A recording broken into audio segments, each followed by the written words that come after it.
இதே திருவள்ளிக்கேணி மயிலை பகுதியில் பிராமண சமுதாயத்தினரை அச்சுறுத்தக்கூடிய வகையில், அவமதிக்கக்கூடிய வகையில் அவர்களுடைய பூநூலை அடுத்த அந்த செயலுக்கு முதற்கண் புதிய தமிழகம் கட்சியினுடைய வன்மையான கண்டனத்தை நான் தெரிவித்துக் கொள்ள விரும்புகிறேன். நாகரிக சமுதாயத்தில் இதை எந்த விதத்திலும் ஏற்றுக்கொள்ள முடியாது.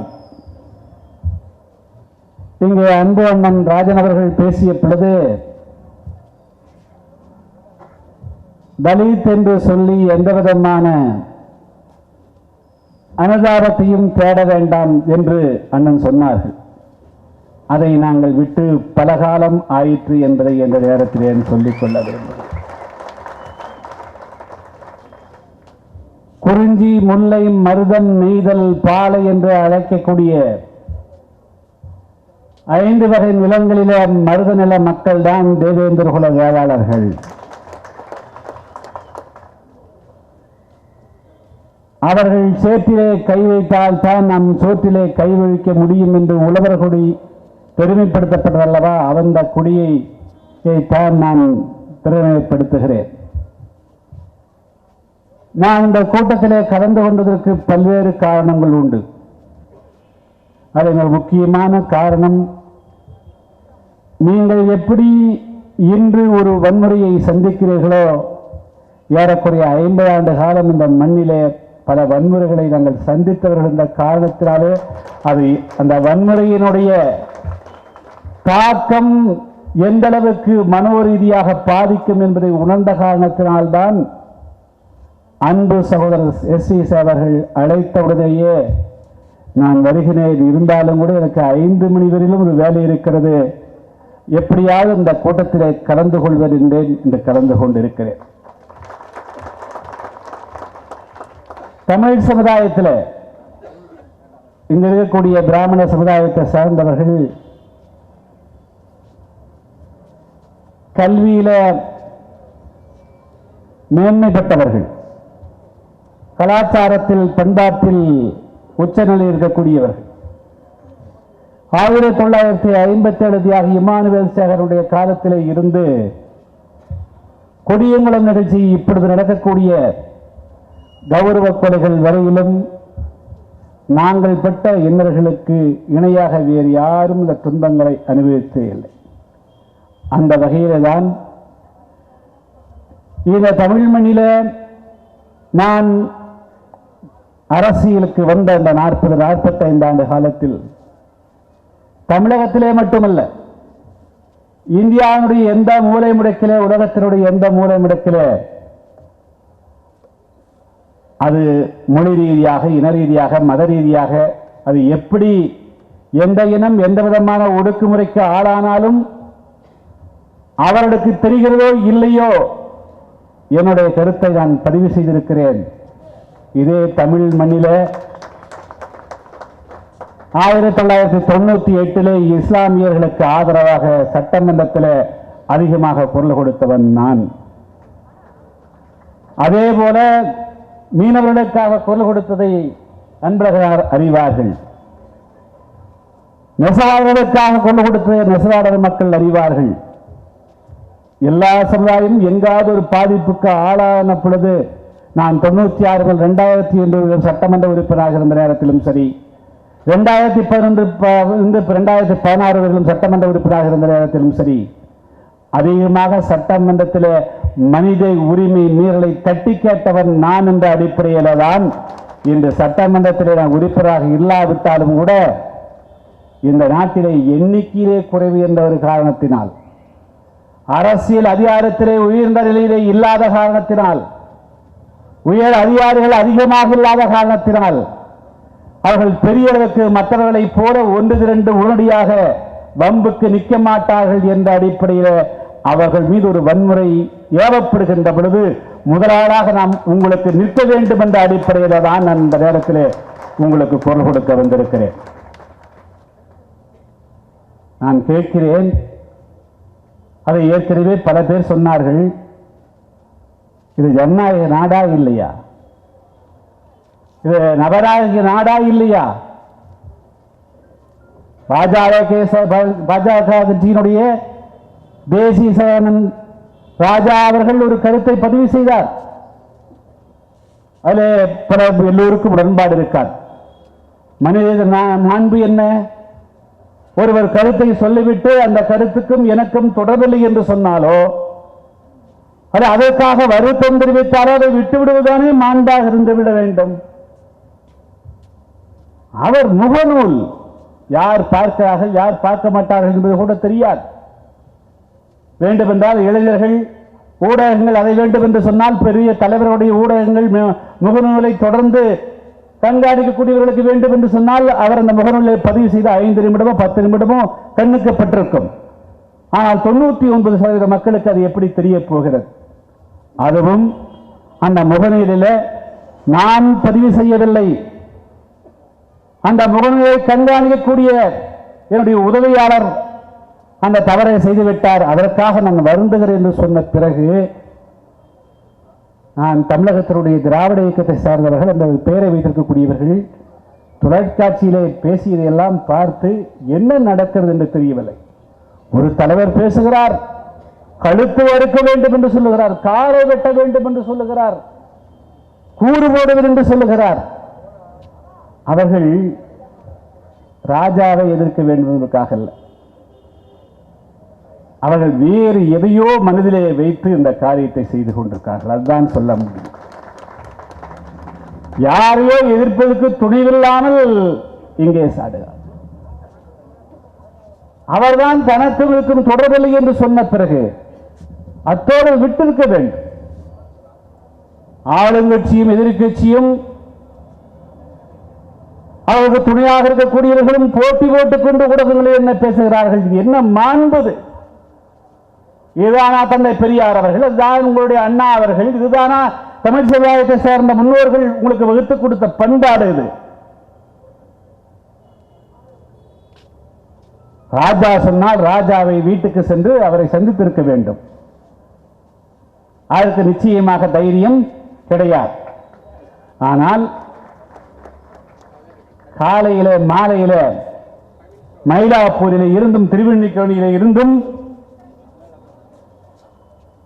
தங்களுடைய பணி நிமித்தமாகவோ அல்லது வழிபாட்டிற்காகவோ செல்லக்கூடிய ஒரு அப்பாவி ஏழை எளிய ஒரு பிராமண சகோதரத்தை பெரியவரை நிறுத்தி அவருடைய பூநூலை அறுப்பது என்ன, அவர்களுக்கு நீங்கள் காயப்படுத்துவதற்கு என்ன வித்தியாசம் இருக்கிறது? எந்த விதத்தில் ஏற்றுக்கொள்ள முடியும்? இது ஏற்றுக்கொள்ளக்கூடாது.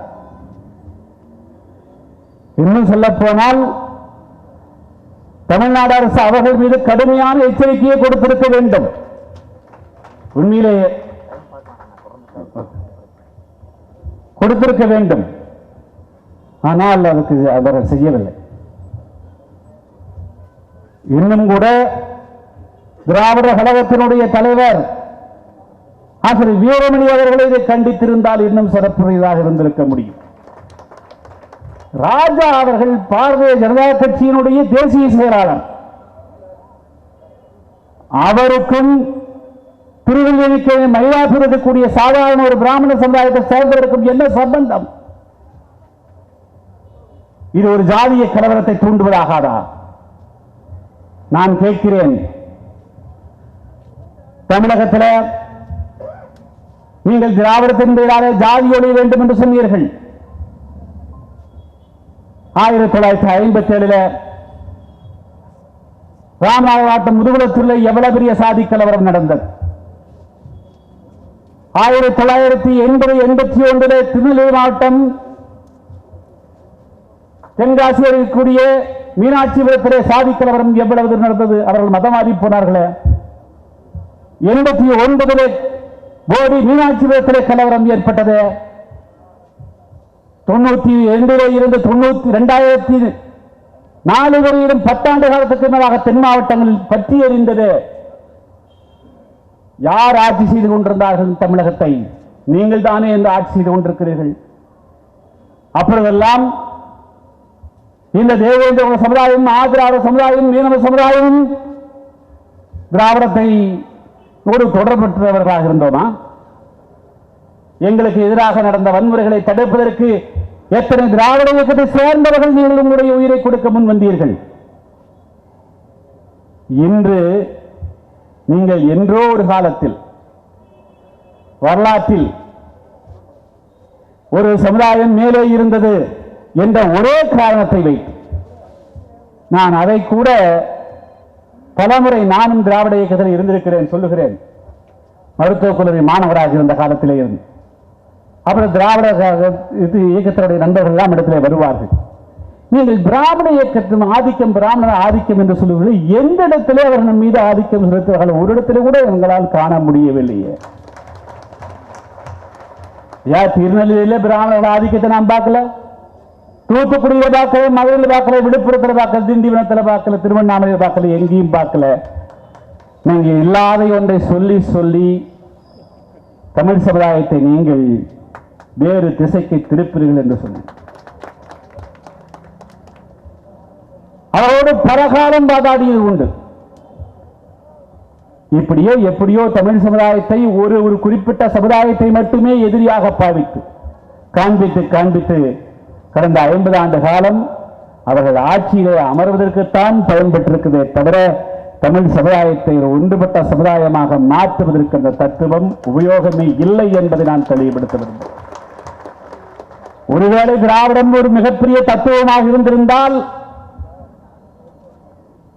இன்று நான் டாக்டர் கிருஷ்ணசாமி தேவேந்திர சமுதாயம் என்று சொல்ல வேண்டிய அவசியம் இருந்திருக்கார்.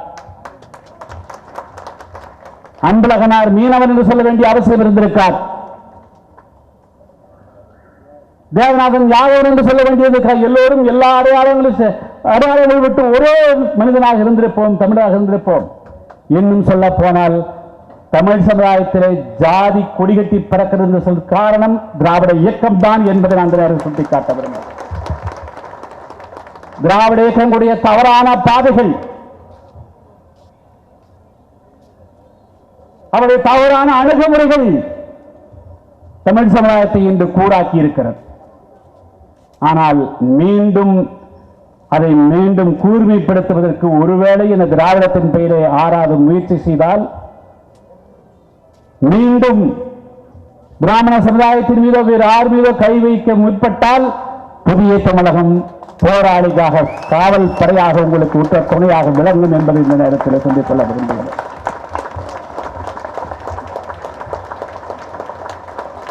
அதை அனுமதிக்க மாட்டோம், அனுமதிக்க கூடாது.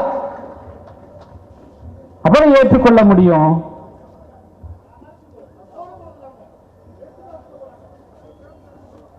அதை எப்படி ஏற்றுக்கொள்ள முடியும்? நாங்களும் தான் ஜாதி ஒளியும் வேறுபாடுகள் மறையும் என்று திராவிட வைத்துக் கொள்ள போனோம். எந்த இடத்துல எப்ப எந்த இடத்துல ஜாதி ஒழிச்சுக்கு சொல்லுங்க, எந்த நிகழ்ச்சிக்கு நீங்க வந்து சொல்லுங்க. கண்டதேவியில தேர்வடம் பிடித்து இழுப்பதற்கு மறுத்தது பிராமணர்களா? இல்ல. எந்த இடத்திலையும் பிராமணர்கள் எந்த விதமான வேறுபாட்டையும் நான் இந்த 40-45 பொது வாழ்வில் காணவே இல்லை, எந்த இடத்திலையும் காணவே இல்லை. இன்னும் சொல்ல போனால் எங்கே பிராமணர்கள் அர்ச்சகர்களாக இல்லையோ, எங்கே பிராமணர்கள் குருக்களாக இல்லையோ, அந்த சிறு கோயில்கள் தான் அதிகமான வேறுபாடுகள் காட்டப்படுகின்றன என்பதை நான் தெளிவுபடுத்த விரும்புகிறேன். இதுதான் இன்றைய தமிழகத்தினுடைய யதார்த்தம்.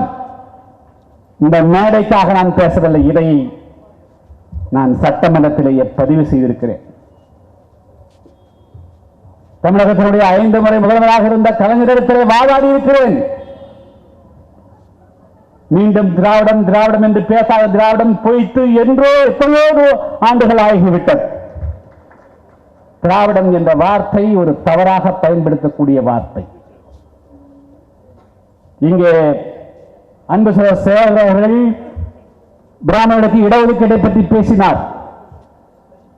1999 2001 திருச்சியிலே நடைபெற்ற எங்களுடைய மாநாட்டிலேயே